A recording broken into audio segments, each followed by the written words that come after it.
What's up, everybody? My name is Kim Richwine, and this is Flatwalk, Please. In today's episode, we're going to sit down with somebody who I've not only had the pleasure of working with for a few years, but someone that I'm glad to call my friend. It's Chris Elliott. Since 2021, I've worked with him on Prestige Horse Sales Stars of the Future yearling sale, and he has built that thing from the ground up into one of the most anticipated and record-breaking events of the walking horse industry. In today's episode, we're going to be talking about how he doesn't take his relationships with his consignors lightly, and how he built his sale from the ground up with people he trusts along his side. I find Chris to be somebody who is a great combination of work ethic, people skills, and vision in everything he does.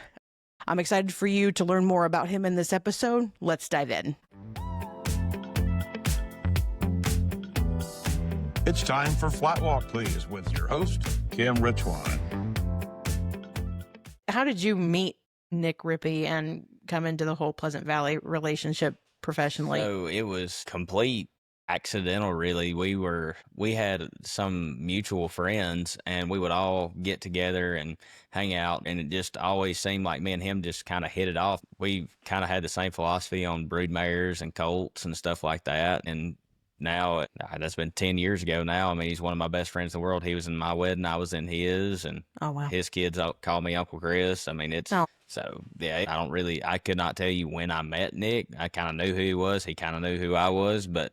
Through horses, of course. Yeah, through horses, obviously. And then we meet and we hang out, and all of a sudden, here we are 10 years later and basically running a horse sale together. Right. Now, how long has the Rippey family had Pleasant Valley? I can't remember. I would say about that long, 10 or 12 years. Really? Something like that. Okay. Yeah. Have the Rippeys been in Shelbyville the whole time, too? No, so they're actually from like Goodlettsville, White House area. Okay.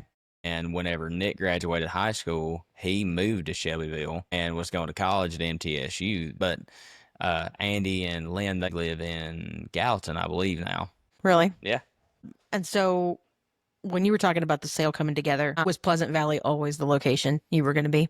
Yes. So at the time, Barn 4, which is the barn that kind of sits up on a hill on the backside of this place, it was so perfect for the first couple of years because everything was under one roof. I only had to rent one barn, so which obviously keeps cost a little bit lower. And so that barn just worked out so great for us because the way that it was set up and all that, as long as nobody rented it year round before I got there, that was planned from day one, is we were going to Barn 4.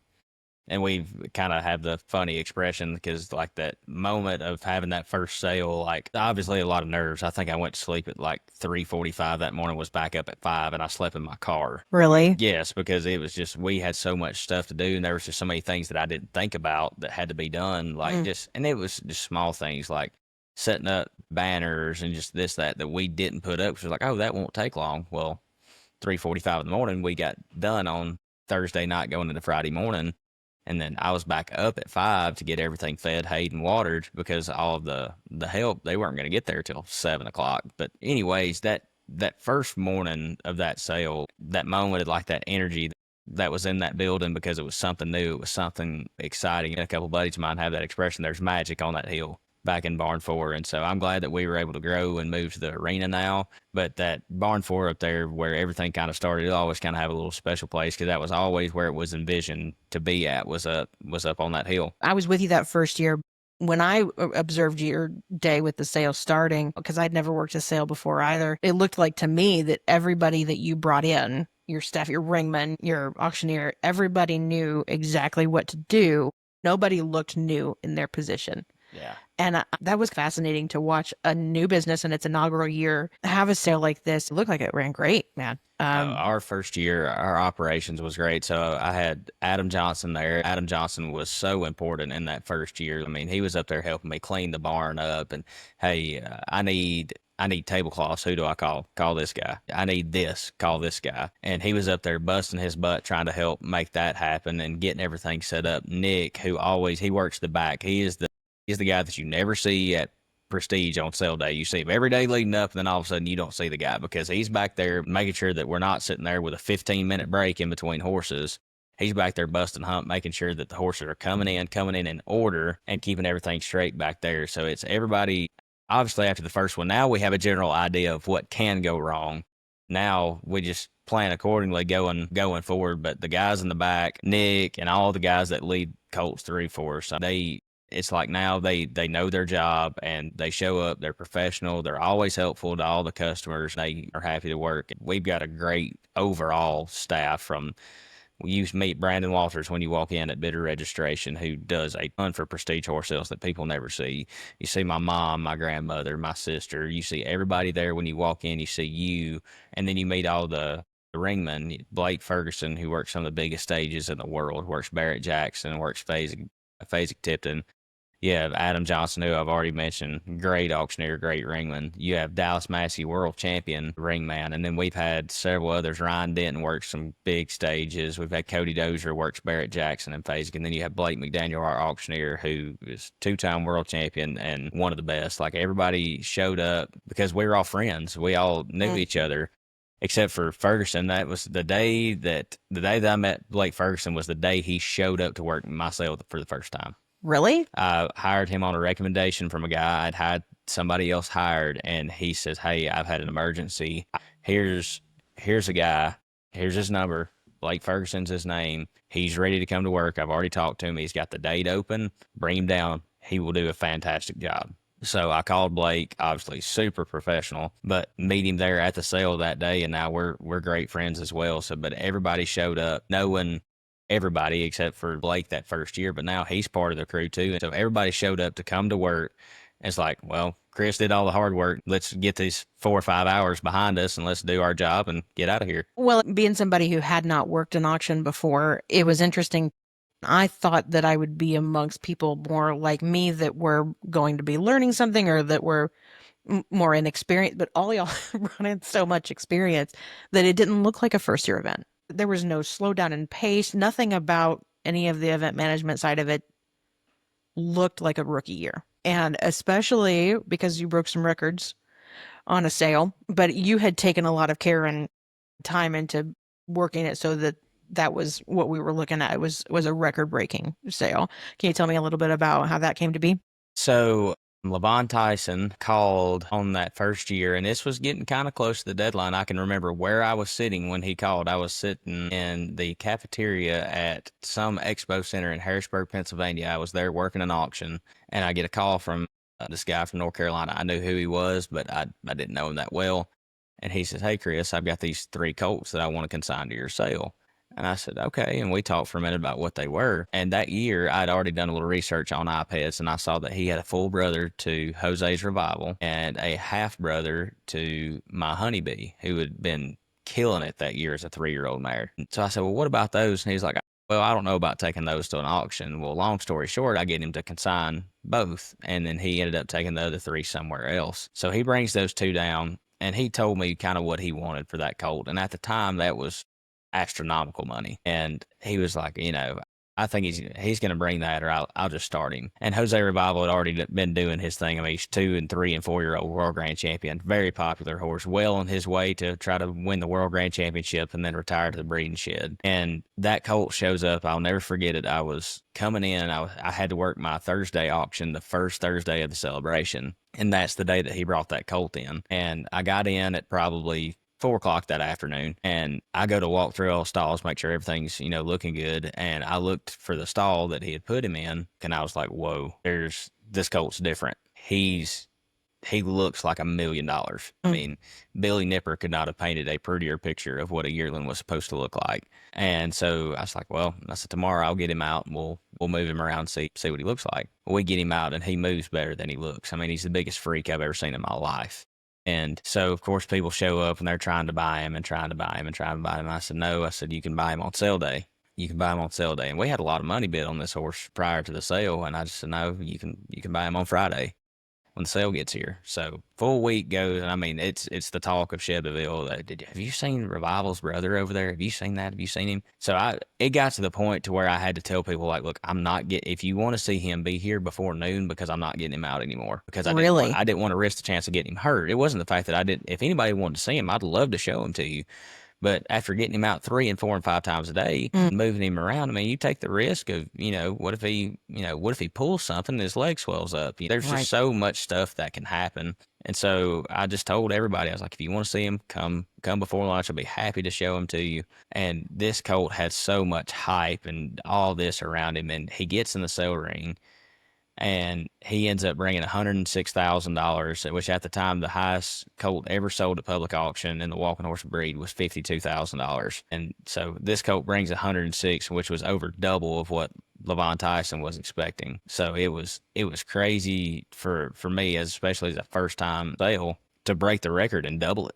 I mean, it was just mind blowing to me. I knew this colt was going to bring a lot, but nobody knew he was going to bring that much. Well, it made me wonder when it happened. I was like, did Chris have any idea that it was going to, because you talked about the horse going high, but I didn't have any concept as to what high was in my first year working with you. So did you have any concept it was going to get to six figures? No. So I knew that colt was going to get in that 50 to 60 range. And I was just like, let's break that record. And I knew that it was going to do really, really well. But I had no earthly idea that it was just going to skyrocket the way that it did. It soared past that so fast. And then they stopped, said a speech, and I'm like, okay, this colt just brought $80,000. Amazing. And Blake cranks back up, starts selling. He's all in, all done. And one man bids. He grabbed a hold of Adam Johnson, and he says, hey, I'd like to bid on that colt. He goes, we have 80,000. Do you want to give 82? He goes, yeah. And they get in the bid war, just one right after the other, and that colt ends up bringing $106,000. Who bought the colt that day? Bob Silver and his son John. They had been out of the walking horse business for several years, and he had told his son John, and John wasn't even there. He didn't even come to the celebration that year, but he told John, we're going to buy the best yearling that money can buy, and I don't care what he cost. And he bought the best yearling that I've probably ever seen in my life. And remind us all, so that horse was Wichita. Yep. So his name was Ritz Cut Above or something like that, and they changed his name to Wichita. And so he buys him and he sends him to Snapwood Farms, which is Jimbo Connor and Brandon Alshire. And Brandon was the one working this colt. And 6 months later, he sells half of him for six figures. And so he recouped a lot of his money there within 6 months. And of course, everybody's saying, oh, that's crazy to give that much money for a colt. Well, he recoups most of his money back within 6 months and still has partial ownership. And then he won at 4th of July that year, and they take him straight to the celebration. He wins a 2-year-old split, and he was very well talked about, and he sells the other half of him for a lot of money. So it seemed like a crazy type investment at the time, but it was the smartest move as far as money making wise. That sounds like we all should have gone back and tried to give 107 for him. Hindsight's 2020, but. Well, and where is that colt today? He's still at Snapwood Farms. Jimbo Connor now has full ownership of him. And I think he showed at Jimbo's show that he put on a couple of weeks ago. Oh, yeah? Yeah, so he's still showing. So he's world champion. And that was a pretty cool moment to see the sale highlight, the now record holder, to go on and win a blue ribbon at the celebration. Right. This wasn't a miracle. This wasn't something that was just a crazy everything. No, it wasn't a fluke. This horse was the real deal and was worth this hype and added a lot of validity, not only to the horse, but to your business. And that's pretty incredible. And not to say that other horses weren't important, but the fact that was first year was crazy to me. Have you heard similar stories, or was this the anomaly that I think it was as an outsider looking in? I've never seen anything like it. I didn't really follow the sales as much as far as really, really knowing where everything went back when I was a kid than when I did when I started getting in the auction business. Like about that time is when I really started deep diving into I wonder where this colt went and trying to find all that stuff out. So I've never heard of anything else like that happening ever. And that's not to say that you've got several other world champions that are alumni of your sale. That same year. Can you rattle off some? The horse that beat Wichita in the 2-year-old stake was his name, Look Who I Am, world grand champion. He was a sale graduate. I sold him. He was actually 3 hips after Wichita sold. And everybody was so hyped up after all that just happened that nobody had really come back down to reality yet. So we sold him, and he goes to Clay Sanderson at Premier Stables, and they sell him to Miss Debbie Woods, and he ends up winning the 2-year-old World Grand Championship. So that we had the 2-year-old World Grand Champion out of our first crop of sale graduates, which was awesome. We've had a lot of great horses. We've had Big Henry. We've had Private, Dixie, and I know I'm going to get in trouble because somebody's going to call me after they see this, be like, well, you didn't name mine, because I have terrible memory. But we've had so many great horses that's come through there, and I expect nothing less out of this last crop that we sold. We sold an insane crop of flat shod prospects last year. It was insane. Well, and that's the side of the business that I know a little bit. That's what I grew up in. I did not grow up in the performance side. And so the things that I watched happen on a flat shod side of things in the sale last year was something I not only didn't expect, but didn't know could happen. And I'm really excited to see, not to say that there's already flat shod horses that are graduates of your sale that are killing it anyway. Talking Tennessee being probably my favorite. Talking Tennessee development. What is the Diva by Daddy? She's Yes. one of the first flat shod graduates that I believe was 5th or 6th in the maiden, and they're still winning on her. She already has had a long career, but she's going to have a longer one. She's moved barns. She's gone to youth riders. I mean, it just shows her complete versatility, and she won an incentive program with y'all. Yep. So we had a filly. At the time, we didn't have a 2-year-old mare stake like we do now, and I wanted to incentivize people to buy these fillies. It's not just because there's not a World Grand Championship doesn't mean that they're of lesser value. We have to have great fillies to hold back to be great brood mares to produce the next great stud. The fillies are just as important, and so we created this incentive that which filly that come from our sale that you enrolled in the incentive program, placed the highest in the 2-year-old stake or the maiden, wins this money. It didn't matter if it was the only one and it placed 10th. As long as it placed, they won that money. And of course, Diva by Daddy goes in there and absolutely rocks it. And Crystal Deputy made a killer show on her. And so we presented a check to Bo Robbins, who was the original buyer of Diva by Daddy. Well, and that brings up something that I admire about working with you in this sale. Like, I've learned so much about horse sales from working with you, but I'm watching you develop new programs, new ways for people to think about the sale and not just to walk away having bought a horse, ways to walk away from the sale and succeed with your horse. And I really admired those incentive programs. Where did you get the idea for the incentive program? So there's an auctioneer friend of mine, his name's Cody Shelley. He told me basically the outline for it. He's like, make it whatever you need to for your breed. But he was like, it's an idea that'll work. And so it went from a basic idea to then it was, okay, now I'm going to go back to my same core group of people that I kick all these ideas off of. And I'm like, hey, what do you think about this? And they're like, well, I like it. Well, I would change this. And they were like, well, what about the fillies? I mean, the fillies don't. The last time the filly won the 2-year-old mare stake was 2002 or 3. A long time ago, and I was like, and that's what kickstarted the idea about the filly thing. I want everybody to be included in this because, like you said, I don't want you to walk away and just say, oh, I bought a horse today. Great. Hope it does okay.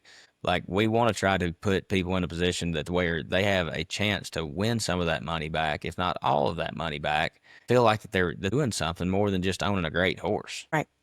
I really admired it. And with 2024, you went to 2 days. Yes. I have never seen you work so hard as to prepare for a 2-day sale. I was blown away. I thought, like, oh, okay, it's just more horse. No, I watched Chris Elliott hustling to get people to look at horses for a 2-day sale. That was a long 3 or 4 months. You did. That was a long 3 or 4 months. Well, break it down. Like, what was the number change from 1 to 2 day? We run 87 the 2 years prior to going to 2 days, and at that point we were at full capacity. I couldn't take anymore, and so I kept having this overwhelming response, like, hey, I wish you had some more spots. And at the time, I didn't have them. I didn't have the stalls to put them in. So this past year, I dove in. I was like, you know what? We're going to have 2 days. If we have 110, it just is what it is. But I really think that we can get 125, 130 at horses, and we end up having 142. And I'm pretty sure that last week of the celebration, it felt like it took 6 years. It's very rewarding, but that was a long, long week trying to get all of them ready. Well, and it showed in who showed up. I mean, you didn't have a light day. You have anything that you would have changed in the decision to go to 2 days? No, I don't regret anything about going to the 2 days. Obviously, there's little bits that I'm like, okay, next year we're going to tweak it and do it this way. Because like with anything, when you try something new, once you actually put it into action, that's when you find the flaws in your program.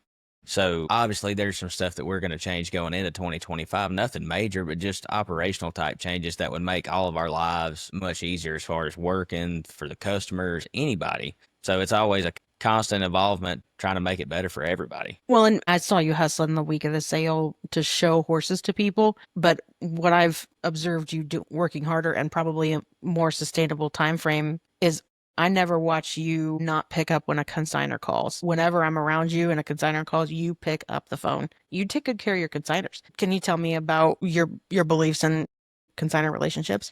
So for years, it seemed like in the auction business and the Tennessee walking horse, obviously these people had good business because they kept coming back and stuff like that. But we made it to where you can't buy colts prior to the sale. And so before, it seemed like somebody might feel like, oh, well, Chris bought that colt from me and then he runs him in the sale and he just made money on him, or it would have run in there and it would have brought the same amount and I would have got that money. And so I made the decision whenever I got started, I'm not going to sell a consignor short. Like if they consign a horse, we put them in the auction ring. I think that built a level of trust almost. Like with that first year with Levon Tyson, he had people beating his door down. And he's like, I almost want to turn my phone off because I'm so tired of people calling me trying to buy this colt prior to the sale. And he had a lot of money offered for him via private treaty. But whenever he put him in the auction ring, the whole game changed. When that horse sold for $106,000, the yearling game changed. Was that decision to make sure that you were not taking private treaty before the sale? Do you feel like that was a unique decision that people expected you not to make that? So it frustrated a lot of people. Really? It frustrated a lot of people just from the fact of before they could just walk into a place and just buy what they wanted. I mean, and in their defense, you don't want to go into Walmart and say, hey, you can't buy that till Friday. I understand it, but we're in the auction format, and that's what we excel in. And so we believe in the auction method of marketing, so we want to put them in the sale ring. It flustered some people, but now we've earned the respect of not only our consignors love it because they don't feel like they're getting sold short. Because sometimes private treaty is always year round. That's how the economy keeps flowing is free trade. But when it comes to the auction business, these consignors have entrusted me to market their horse. And that colt that they wanted $3,000 for, they're like, well, if he just brings $3,000, I'll be happy. He walks in there and brings $5,000. And in my head, I'm like, I think that colt's too cheap, when they priced him at $3,000. Or that one that a guy was just like, well, just sell it. I need the money. And he would have took $1,500 if he had to. He's like, I need to sell it. And in reality, he's thinking $2,000, $3,000, $4,000, and it brings $7,000 or $8,000. Like that's what keeps the people coming back to us as far as consignors, is because they love the fact of the transparency of my colt goes in the ring, and what it brings is what it brings. That's awesome. Now, for 2025, do you still plan to stay at the 2-day format? Plan to stay on the 2-day format, Okay. Unless something drastically changes. So not even fatherhood of 2 is going to stop you. Well, at least this one's not going to be born in August. So I do have too much jump start on that. So yeah, because your firstborn was born how long before the sale? She came to her first night of the celebration when she was 9 days old. Risky devil, Chris Elliott. My wife was a hero during that point in time. She is on a daily basis anyway. She handled it like a champion. I was on site. That woman did not complain. She had a newborn baby and she was... No, but we had a great support system too. I mean, my mom, her mom, grandparents, my sister, like everybody was here and making sure. She was basically stuck in a house with a newborn that she saw her husband for 2 hours before he went to sleep. Your relatives probably wanted to see the baby, and this is where the baby was. That for sure. Okay, and so horse sales in general, just a few questions on that front. What do you find the most interesting or fulfilling about the horse sale business being this far in now? I would say the shock and surprise from consignors. So like what I mentioned is a guy says, I take $3,000 and it just brings way more than that. Or somebody that says, I want 10. And in my head, I'm like, we don't have nothing to worry about. Colt brings 15,000. And in their mind now, it's like, well, shoot, why don't I start breeding more? And those consignors call after the celebration. Hey, I'm thinking about buying some broodmares. That's the fun part to me, is when the sale's over with, the consignors are so happy. They're like, we want to expand our breeding program. What would be something that you would buy, or can you help us find X? That's the fun part of the horse sale business, is helping people get in their breeding programs better, because our format of our catalog has almost changed the way that we think about broodmares, because it has all of the history on there. I mean, we go through and we comb over the first, second, third dam and what they all produce. So whenever you bring a colt to the sale and there's that much written up on it, now you're like, maybe that mare's not as good as I thought. She's had 7 colts and only one of them showed, and it puts it's made me myself, and I'm the one that types the stuff up. Me and my wife. My wife did the majority of it the last 2 years, but like it made me rethink my breeding program. Like, okay, I know what's on that book is not everything, but it just shows the history of this mare line producing. And so that's the stuff that you want. And people call me after the sale that they're just ecstatic with what their colts bring. And they're like, we think we want to add another mare to our program. And then I go out and try to help them find something. They find it on their own, whatever. That's the fun part and the most fulfilling part of the horse sale business. Well, and it's funny. I know you're not a money grabbing guy, but I would have assumed that the answer would be the high sales. It's exciting. Don't get me wrong. Oh, but they're exciting. But the thing is that's over in 3 minutes. Mm. Now after the deal's over with, now we've got 365 days until this rolls around again. And now it's all preparation time, and it's all trying to make sure your consigners are good. Hey, I have this mare that I was going to breed to this, that stud couldn't collect today for whatever reason. Like, what would be the most marketable on this mare? What cross do you think would work well? I get a ton of those phone calls a year. Well, and speaking of phone calls, because I've seen you be on the phone with this man a lot, your relationship with David Williams. Oh, gosh. You would think that because you both run a sale, people can develop some kind of animosity-based relationship in competition settings. But you and David Williams are not like that. David Williams has been instrumental in the entire conception of Prestige Horse Sales. I called him and I was just like, hey, what do you think about this? I was like, I know I'd kind of be in competition with you. I was like, but what do you think about it? And he was like, I think there's a spot for something like that. And I told him kind of how I was wanting to go about it. And we talked, and I mean, he actually sent me the format of how to type up what our catalog looks like. So if you see our catalog, you open it up, it's like, hey, Chris, that looks great. Thank David Williams, because he taught me every bit of that crap. Wow. I'd never seen it before. He sends me that, and we talk regularly. Of course, this time of year in the spring, we don't get to talk much because that dude's at the farm 17 and a half hours a day. I've never seen anything like it. I don't know that, in observing your business, I don't know that I expected anything like the support you two give each other. I mean, you guys, you're real cheerleaders for each other's businesses, and it's surprising to me, but it also says a lot about the two of you. Well, we feed off of each other. I mean, one is great for the other. You could look at it as, oh, we're direct competition, and we could run each other down, and that's not going to be good for anybody. But when David sells a colt for $40,000 during the celebration, but it's before my sale, that does nothing but help me. And whenever a colt goes over there to my place and brings 65,000 or 106, that does nothing but help David's other side of the business, which is the breeding business. They both go hand in hand, and we both, Bowie, which is his youngest, is my age. We grew up showing horses against each other and stuff like that. And so David Williams has been one of my biggest supporters, even before Prestige Horse Sales was an actual thing. David Williams he's been a great friend. And the entire Williams family are great people, and they've been huge supporters of us. I think we can classify you as a younger participant in the breed, with the age of the breed being as it is. And we look back at history, you're very well versed in walking horse history just because you kind of nerd out on stats. Can you give me a brief breakdown of like what some of the most notable horse sales that existed in history for our breed? Because I don't know of a lot, but I haven't studied it yet. The actual horses that sold, or are you talking about the companies? Companies. The companies, Wiser Farms for one. That was like a staple in everybody's. Tommy Ryder, and back in the day, doing all the pedigree work and all that. You don't think about walking horse sales without thinking about Wiser Farms. It's just been a staple for years. Sand Creek Farms, it was awesome. And the best thing about it, they had the air conditioned building. I'll never forget that. I was like, God, it feels so good in here. But I can remember that was more, Sand Creek had really exploded when I was in that 7, 8, 9, 10-year-old range. And so I can remember just sitting there for hours and hours and hours just thumbing over this catalog. They had catalogs for each day. So you're sitting there looking, this is the stuff that's selling today. Because I mean, they'd have 5 days of sales and have 100 of them a day.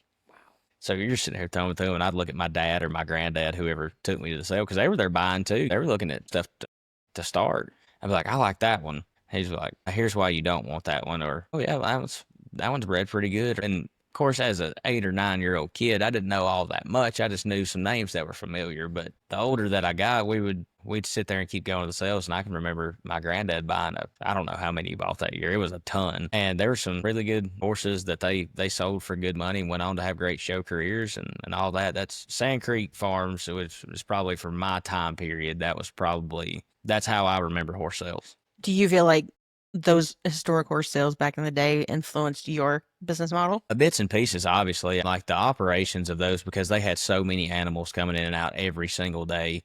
Their operation side was insane to me. Looking back on it now, I don't know how they did what they did back then without having 40 people on staff. Really? Their operations, they kept it smooth. They kept horses in the ring at all times. Like their operation side, I've learned a lot because I didn't think about it back then. Like when I was a kid and I was going to that sale, I didn't think anything about it. But now looking back, I'm like, golly, how did they do what they were doing?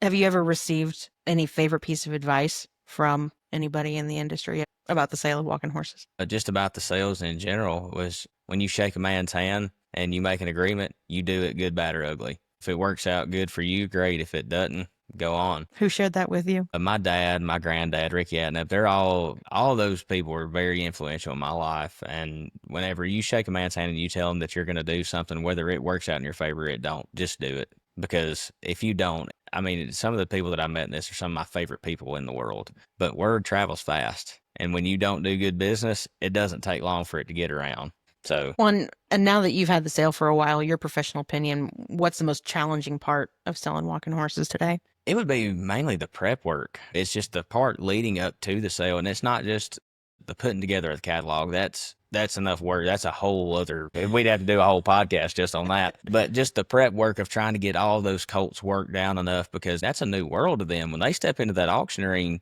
they've never seen that many people before in their life collectively, and there's 500 people sitting out there, and these speakers are popping and all this loud noise. I mean, it takes a lot to get these colts prepped, washed, bathed, clipped, especially when you got 140 of them to get Yeah, ready. it sounds like a crash course for each one. It is. Some obviously better than others. There's just some colts that just take to it like drinking water, but then there's others that just are a little more nervy than others. It doesn't mean they're not good animals. It's just they're not used to all that. Right. So right. that part of it is definitely the most challenging part, is just trying to get from that 10-day period that they're here on this place. That's where it's challenging. Fair enough. And within our breed, either in or out of the sales ring, what is your biggest and next goal in for your sale? I don't know if I can disclose it in this episode, but we don't have to talk about it. there are some things that are in the works that I cannot wait for the general public to hear about, because I think whenever they grasp onto what we're putting out, I think that it changes the game of not just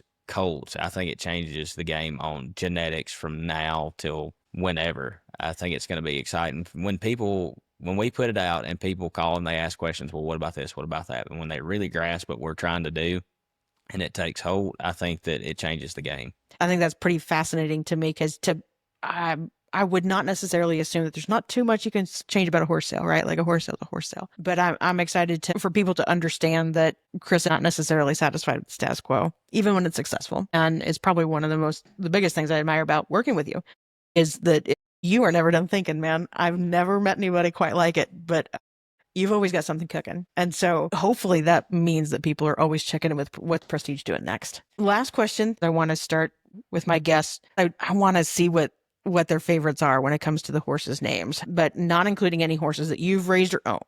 And imagining a Mount Rushmore of the industry's greatest performance horses in our breed. Can you tell me 4 horses that are unforgettable to you that belong on Mount Rushmore? Justified Honors has to be on there. I mean, multi-time world grand champion, as well as I Am Jose. I think both of those horses, for their time period, they're about a 10-year gap in there. I think the most dominant horses of that decade. They were just insanely talented, and it was exciting to watch them in the ring. It was awesome to see Casey come out and show a 4-year-old in the stake. That's not been done in however long, and go in there and just dominate. It was awesome to see, I Am and Justified both do it.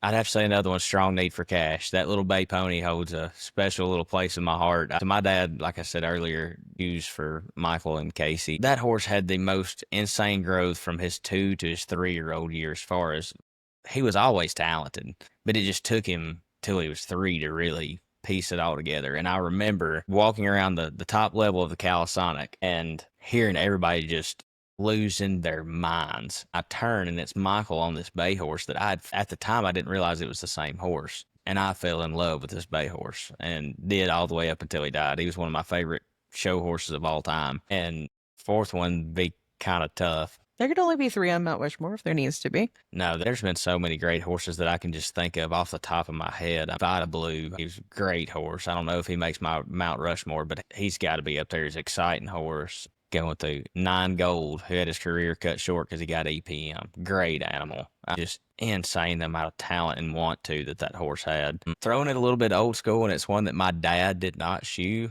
would probably be Generator Santana. That would probably be one of my favorites. We watched that video pretty regular when he won the 4-year-old amateur stake. Really? I think it was 4-year-old amateur stake, and then the following year winning the big stake. Wow. Okay. And I would say those would be those would all be up there. Well, and because you grew up on the performance side, I'm going to make it that same question harder on you by asking you for 4 flat shot horses that you really love. So Red Sunday's Best is a name that for my juvenile career, you didn't open a report that didn't have Red Sunday's Best in there. I mean, the winningest horse at the celebration, Swayza. I mean, you can't not at least how many.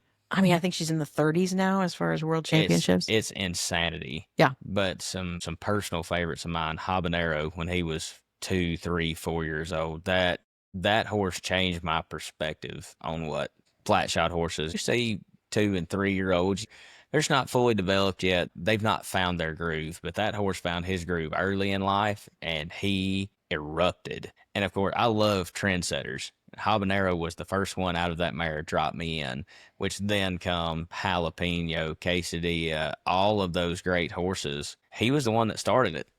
It's true. And so he's definitely on my Mount Rushmore. Another favorite of mine, it's hard to say which ones make it on the Mount Rushmore, but Sling Blade, when he was young, Ooh. Gosh, he was unreal. Well, and then Joe just brought him out a couple weeks ago. Yeah, just completely. It's like he hasn't missed a beat. And it wasn't like, well, it's nice seeing the old man back in the ring. He was good. He was really good. Yes. See, actually, because when I'm put on the spot, I can't remember. The one that for sure makes the Mount Rushmore, and whatever combination of these I'm cool with. Of course, that had a career that was cut short, but was unreal, was Honey Badger. I mean, I think, I could be wrong on this, I think he is the highest selling pleasure horse of all time.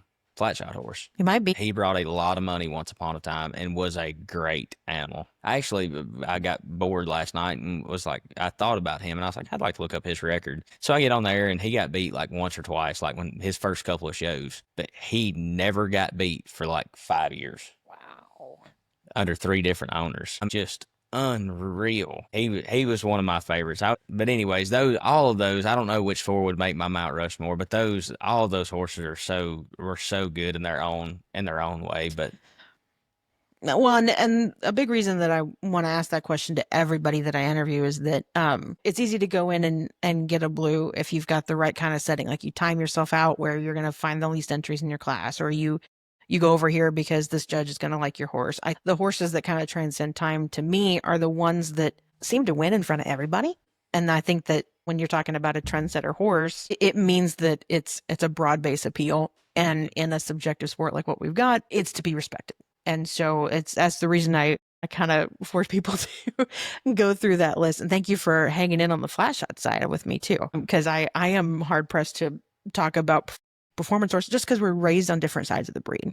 So thank you for looking up and like talking about all of that with me. But I just feel like we need to keep in mind where we've been in the greats of the past in order for us to keep growing as a breed. So that is correct. It is not a time to separate. Oh, this is the flat shot people over here. This is the performance people. And then you got the halter horse people over here. Right. It's time for everybody to come together and quit looking at it on this is a my thing basis. Like this Tennessee walking horse thing we have is an our thing. So let's all stick together because we all know that when we're all pushing towards the same goal, we get there a lot faster. Amen. We have a lot of rooted history that's shared anyway, so we might as well. And we're all neighbors. Chris Elliott, thank you so much for joining me today. We had an exciting, interesting day, but thank you so much for your patience with it, but also for your insight and for at least letting us know that there's something on horizon for Prestige in 26 that we're all going to be excited to hear about later. And I'm pretty sure that we're going to have you on again to talk about that. Absolutely. So look forward thanks for being with me today. I appreciate it. Absolutely. I hope you enjoyed getting to know Chris Elliott a little bit better today. Not just the guy behind some record-breaking sales and some big business moves, but the person who really values the people around him.